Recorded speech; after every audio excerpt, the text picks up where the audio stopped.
What's up, you guys? It's Sarah at carnivore.yogi on Instagram. Thank you so much for coming on to my YouTube channel.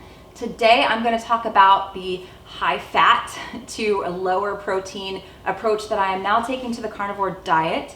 You can see my previous video that I just posted earlier this week that talks about why I switched over to a higher fat way of eating, and I've mentioned in that video as well, I will be having some doctors and experts on my channel to talk about why perhaps some people do really well on a high protein and some people like me not so well on that high protein version. But since I mentioned that I was making the switch over and that I had made the switch, a lot of you guys have been asking, like, how do you do it? But I'm like, okay, it's so not complicated, but I do want to show you guys in a video just kind of what I'm doing. And as I say in every single video, I'm not a doctor or nutritionist, not giving you any kind of medical advice here, just kind of showing you guys what I'm doing. So don't do exactly what I do. That's the biggest piece of advice here. Don't do exactly what I do. Find what works best for you, okay? Work with a coach if you're not sure. That's what I'm doing right now. That's how I came to the conclusion of eating this way, is I work with a coach, and then literally within the first couple of weeks here, almost 2.5 weeks now, I have dropped 12 pounds. And it was all like water, and it was all just like swelling, and I just really didn't feel good. And my sleep has improved.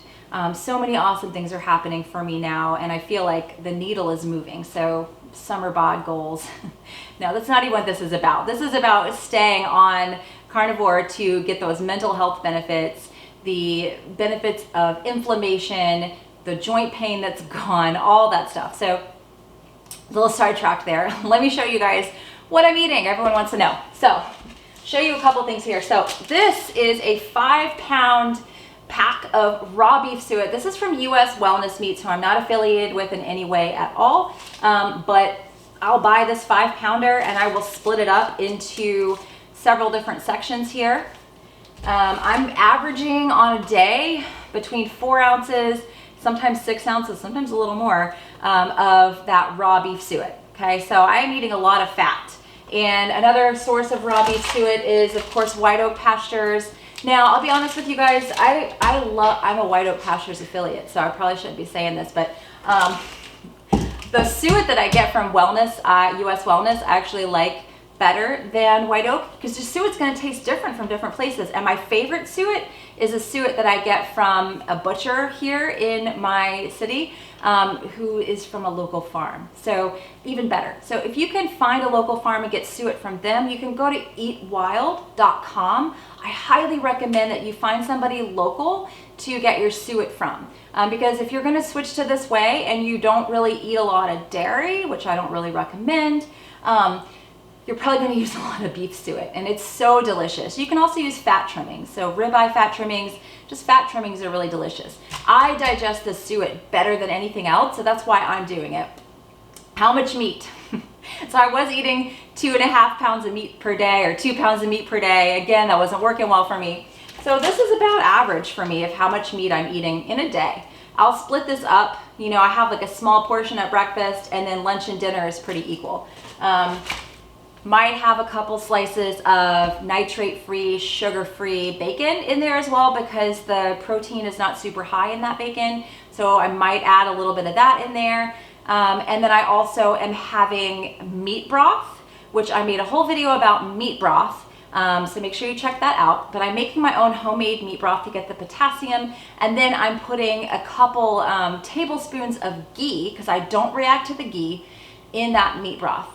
The only other thing that I eat, and don't call the carnivore police, you guys, is the occasional avocado to boost up my potassium levels. Again, I have struggled with some hydration issues. There is a whole video about that and how I have changed that routine. But this is pretty much what I'm eating in a day, guys. So it ends up, if you do the calculating and the macro tracking, being an 80-20 ratio, or some days even a 90-10 ratio.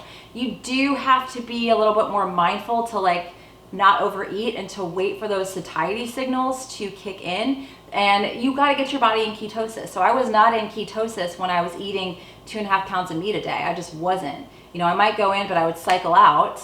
and then I'd get the blood sugar raising overnight, which again is in that other video I talked about why I'm eating this way. So I really wasn't getting into ketosis. This, I'm definitely getting into ketosis. So my hunger has gone like way down. I'm not having those big hunger episodes like I was when I was doing the 2 pounds of meat plus per day. So that's really cool. It's helpful. I'm not food obsessed. I'm not sitting here weighing and tracking and measuring. I did have to a little bit in the beginning, but what I do essentially every morning, I wake up, I'm like, grab a hunk of suet, chop it off. I do have a little scale here just to, you know, keep things in check. But typically I will, I'll chop off like 6 ounces of the suet, put it in a plastic bag, and just like eat off of that all day. I might get through the whole bag. I might not. And not eat off it all day, but eat it at breakfast, lunch, and dinner. So I am doing 3 meals right now with the meat broth and ghee between breakfast and lunch, sometimes between lunch and dinner too, if I feel like I need it. It's, as I'm doing this more and more, I don't feel like I'm wanting or needing the meat broth as much, but I am trying to do it for the potassium, you know, for those electrolytes. But this is simple, you guys, so easy. Don't overcomplicate it.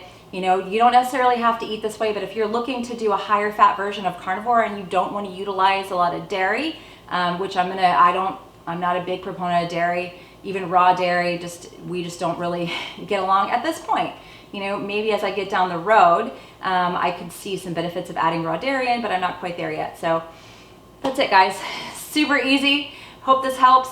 Please comment below if there is another video or something you'd like me to make around this topic or any other topic. But I really appreciate you coming onto my channel and supporting me. Thank you so much and have an amazing rest of your day. Bye, guys.